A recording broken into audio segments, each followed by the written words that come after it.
निवृत्तमान शंकराचार्य स्वामी सत्यमित्रानंद गिरी जी को वंदन करते हुए, जूना पीठाधीश्वर आचार्य महामंडलेश्वर स्वामी अवधेशानंद गिरी जी को नमन करते हुए, भक्ति भारती माँ प्रेमा पांडुरंग जी का पावन स्मरण करते हुए, श्री रविशंकर महाराज रावतपुरा सरकार को नमन, परमधाम पधारे हुए पूज्य पिताजी वल्लभदास जी को वंदन और आप सबके भीतर बैठे हुए दिव्यात्मा को सादर प्रणाम करते हुए, वैष्णव का परमधन, साधु संतों का चिंतन, विद्वानों का मनन, भक्तों का वंदन, भारत की धड़कन। ये महापुराण जब किसी पर परमात्मा प्रसन्न होते हैं, पितृ कृपा करते हैं, माता पिता के आशीर्वाद फलते हैं, सत्कर्म साकार होते हैं और सौभाग्य चरम पे होता है, तब किसी को भागवत सुनना और कहना मिलती है। हम सब सौभाग्यशाली हैं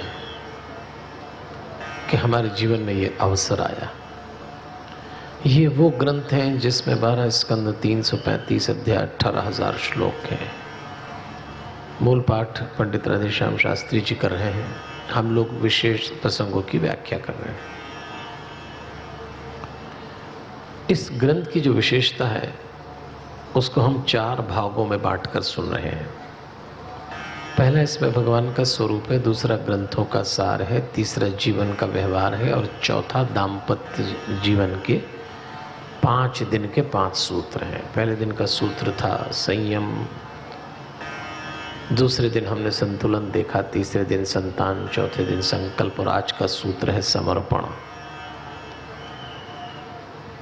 आज कथा का पूर्णाहुति का दिवस है। जीवन का जब समापन हो तो समर्पण की मुद्रा में आ जाना चाहिए। जीवन का समापन वृद्धा अवस्था में होता है और इस अवस्था में जो लोग समर्पण की कला सीख गए उनको तकलीफ कम होगी। आज यही सूत्र दिखा रहा है हमको। कल तक हम कथा सुन चुके, भगवान का विवाह हो गया और अब भगवान का दाम्पत्य आरंभ होगा। आज भगवान बिल्कुल नए रूप में आने वाले हैं। भगवान श्री कृष्ण के लिए ये बात बिल्कुल सही गई है कि वो अपने जीवन में जो भी करते हैं जम कर करते हैं। जमकर मतलब 100%। ग्वाले हैं तो जमकर, योद्धा है तो जमकर, पुत्र हैं तो जमकर, पति हैं तो जमकर, मित्र हैं तो जमकर और शत्रु भी हैं तो फिर 100%। हम लोग जब जिस भूमिका में होते हैं अपने को बचा कर चलते हैं। पति हैं तो थोड़ा बचा कर चलेंगे, उसमें बिजनेसमैन भी घुसा हुआ है। पत्नी है तो उसमें बाकी चीज़ें बची हुई हैं। बाप है, बेटा है। जब जो करिए जम कर करिए। और यह कला हमको योग सिखाती है। योग का मतलब होता है वर्तमान में टिक जाना। योग कहता है जिस समय जो हो वैसे हो जाओ, बस इसी का नाम मेडिटेशन है। हम होते नहीं है वैसे। तो आज भगवान ऐसी कई बातें सिखाएंगे, तो चलें भगवान के साथ सीधे उनकी गृहस्थी में। लेकिन फिर भी मेरा दायित्व है तो मैं आपको याद दिला दूं, 5 दिन में 5 काम करना था। भरोसे से कथा सुनिए, भगवान भरोसे का दूसरा नाम है। अगर आपको जानना हो कि भरोसा क्या होता है तो मैं रोज़ याद दिलाता हूं कि एक पुस्तक छप कर आई है, स्टॉल पे मिलेगी, भरोसा। इसलिए नहीं कि वो किताब बेचना है, उसको लिखाते समय ये सावधानी रखी गई है कि मैसेज पास हो जाए कि भरोसा क्या होता है। मेरे बारे में जानना तो आप गूगल पे बटन दबाओ तो निकल आएगा। जितना मुझको नहीं मालूम उससे ज़्यादा गूगल बता देगा आपको मेरे बारे में। तो लेकिन इस पुस्तक को लिखवाते समय ये बातें ध्यान रखी गई थी कि भरोसा क्या होता है। और कल एक दिन फिर भगवान के भरोसे को हमने जाना। इस मंच से हम उन सब लोगों को श्रद्धांजलि अर्पित कर रहे हैं जिन्होंने कल अपने प्राण त्याग दिए इस धरती पे। ऐसे अनेक लोग हैं जो घायल होकर इस समय अस्पताल में इलाज करा रहे हैं और ऐसे अनेक लोग हैं जिनके पंडाल उजड़ गए। मंगलनाथ क्षेत्र का दृश्य बहुत पीड़ादायक है। लेकिन अध्यात्म हमें यही सिखाता है कि जीवन के दो पहलू होते हैं, सुख आनंद अनुकूलता, दुख परेशानी प्रतिकूलता। भगवान यही परीक्षा लेता है कि धैर्य मत छोड़ना, भरोसा मत छोड़ना। मेरी कल कई संतों से लगातार बात हो रही है। सब कुछ उजड़ जाने के बाद एक संत ने मुझको फोन करके बोला, कुछ भी नहीं रहा हमारे पास। मैं एक क्षण के लिए चौंक गया।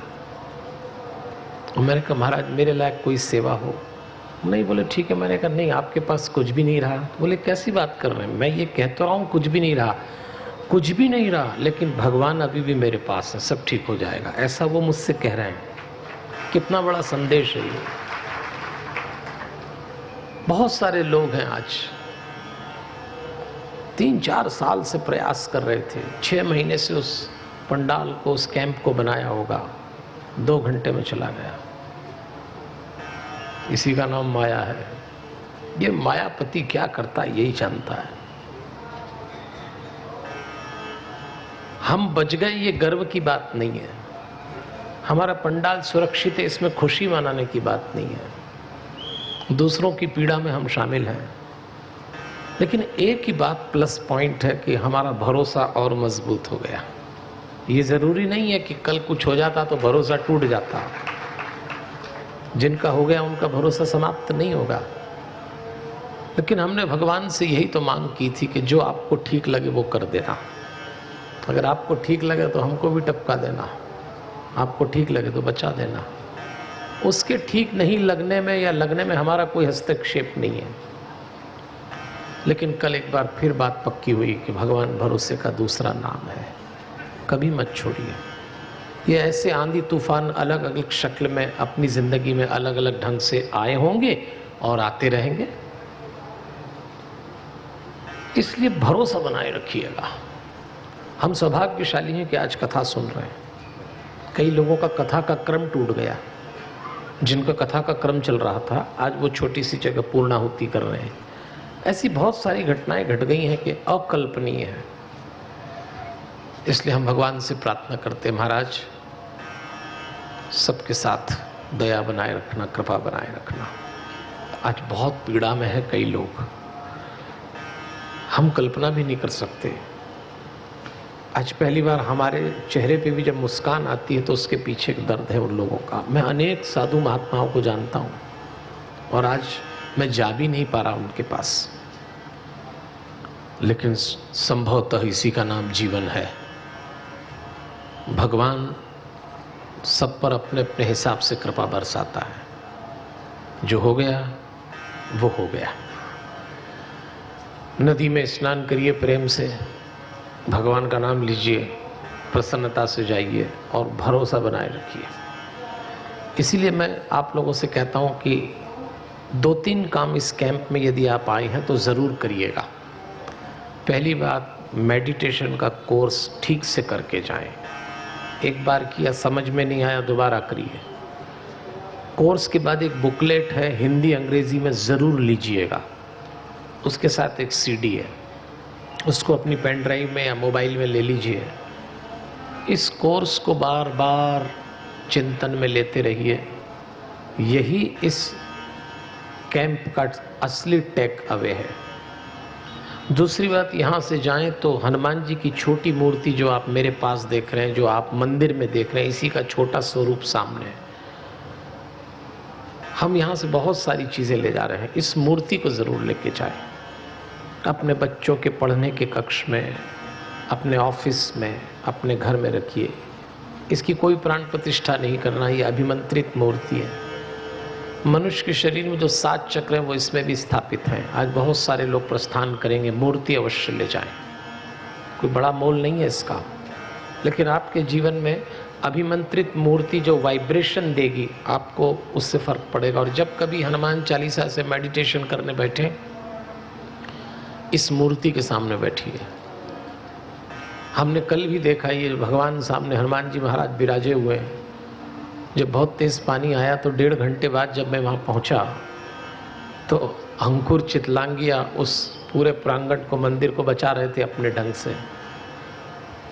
जब सब कुछ हो गया तो वो बता रहे थे कि इतना पानी था चारों ओर, लेकिन मूर्ति नहीं भीगी, मूर्ति पे कुछ नहीं आया। इसे जादू चमत्कार मन मानिए तो सिस्टम में चलता है, लेकिन अगर आप जोड़ें तो भरोसे से जोड़िए। इसलिए भक्त की सबसे बड़ी पूंजी भरोसा है और सबसे बड़ी मांग कृपा होना चाहिए कि और कुछ मत दो भगवान, बस कृपा बनाए रखना और हमारा भरोसा न टूटे। इसलिए आपसे आग्रह करूंगा, कोर्स जरूर करिए, मूर्ति छोटे आकार की अपने घर लेके जाइए और ठीक लगे तो भरोसा नाम की पुस्तक ज़रूर पढ़िए। उसमें मेरी जानकारी उतनी नहीं है जितनी ये विचार निकल के आता है कि भगवान भरोसे का दूसरा नाम है। ये मत छोड़िएगा। तो चलें कथा में, भगवान के दाम्पत्य की ओर चलते हैं। भगवान का घर बस गया। भगवान के यहाँ पहली संतान का जन्म हुआ, प्रद्युम्न। अब अपन सोचते हैं देखो भगवान का पारिवारिक जीवन शुरू हुआ, लेकिन अभी अभी संतान पैदा हुई। 10 दिन का वो बालक जिसका नाम प्रद्युम्न था, उसको शंबरासुर नाम के राक्षस ने अपहरण कर लिया। भगवान के 10 दिन के बेटे की किडनैपिंग हो गई। खूब ढूंढा, नहीं मिला। विचार करिए उस माँ बाप पे क्या बीती होगी जिसके 10 दिन के बच्चे को कोई उठा ले जाए। भगवान हमको यही तो सिखा रहे हैं कि तकलीफ, पीड़ा, दुख किसको नहीं होती। भगवान के जीवन में खूब ढूंढा, बालक नहीं मिलता। भगवान का इस मामले में रुक्मणी जी से मतभेद भी हो गया, क्योंकि जब भगवान उसको ढूंढने निकलते तो वो सारे काम भी करते जो राजसभा के थे। कई लोग भगवान से मिलने आते, अपना दुखड़ा सुनाते, उनका भी काम करते। तो रुक्मणी जी कहती मेरा बच्चा ढूंढ के लाओ। भगवान कहते देवी मैं सारे प्रयास कर रहा हूं, नहीं मिलता। तो रुक्मणी जी कहती ये सब काम क्यों कर रहे हैं आप? क्या आपको बच्चा प्रिय नहीं? मतभेद हो गए पति पत्नी में।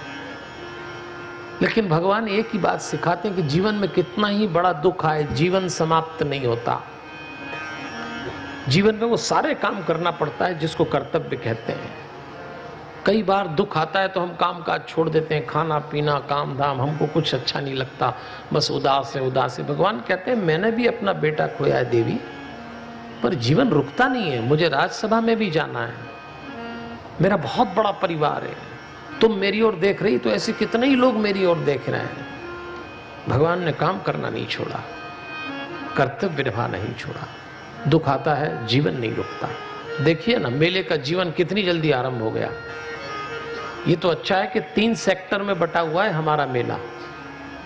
तो एक सेक्टर में तो तबाही हुई, वहां का मेला ही समाप्त हो गया। जिस समय वहां हाहाकार मच रहा था उस समय इस सेक्टर में रामलीला चल रही थी बड़े आराम से।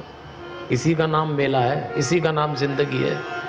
कई बार देखा होगा एक ही मोहल्ले में एक घर में डोली उठ रही होती है और उसी घर पड़ोस में आरती उठ रही होती है।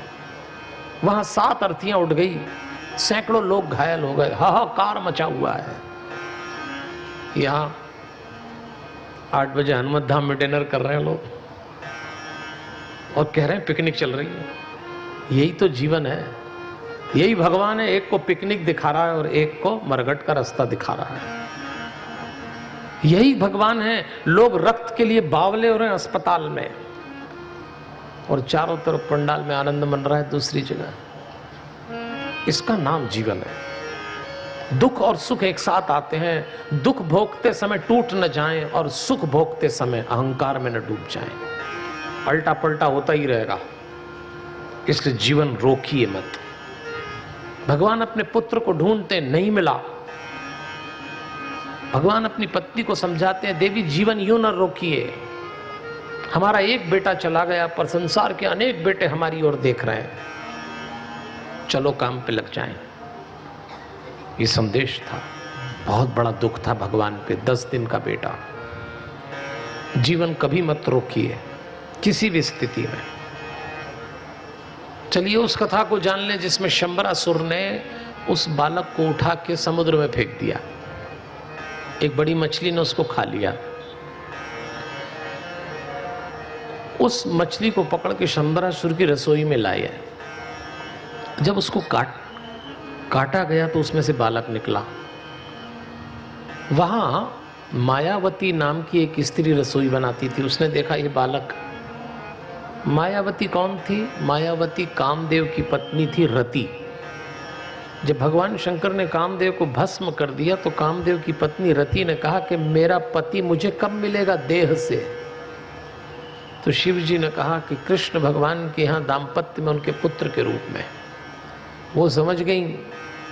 उन्होंने उस बेटे को बड़ा किया, बच्चे को, और जब बड़ा हुआ तो अपना परिचय दिया मायावती ने कि मैं रति हूँ, आप कामदेव हो। तब उन्होंने शंबरासुर को मारा और युवा होने पे भगवान के पास लौटे। ये अलग कथा है। लेकिन हमारे काम की यही है जो भगवान हमको सिखा रहे हैं कि मेरे दाम्पत्य का आरंभ हुआ और मुझ पे दुख आ गया। दुनिया में जितने दुख हैं उसमें सबसे बड़ा दुख है संतान का दुख। संतान पे जब कोई पीड़ा आती है, संतान का विछोह होता है, सहन करना कठिन हो जाता है। पर भगवान ने सहा, काम कुछ नहीं रोका, चल रहा है। इसलिए बार बार कहता हूं जीवन कभी मत रोक देना। और इस मेले में तो हमने सबक ही ले लिया। नहीं रुका मेला, नहीं रुका तो नहीं रुका। लोगों ने कितना हल्ला किया कि शिप्रा जी में ड्रेनेज का पाइप फूट गया और पानी मिल गया। आज सुबह का दृश्य देखिए, लोग डुबकी लगा रहे हैं उसके बाद भी। ये सब क्या है? ये भरोसा है। जब दावा कर दिया गया कि शिप्रा जी गंदगी धोएगी तो फिर शिप्रा की गंदगी देखने कोई लोग तैयार नहीं है, क्योंकि वो मां है। ये सब आस्था का मामला है। अखबारों में उस फोटो छपने के बाद भी लोग डुबकी लगा गए। ये कौन सी चीज है? ये बावलापन नहीं है, ये आस्था है।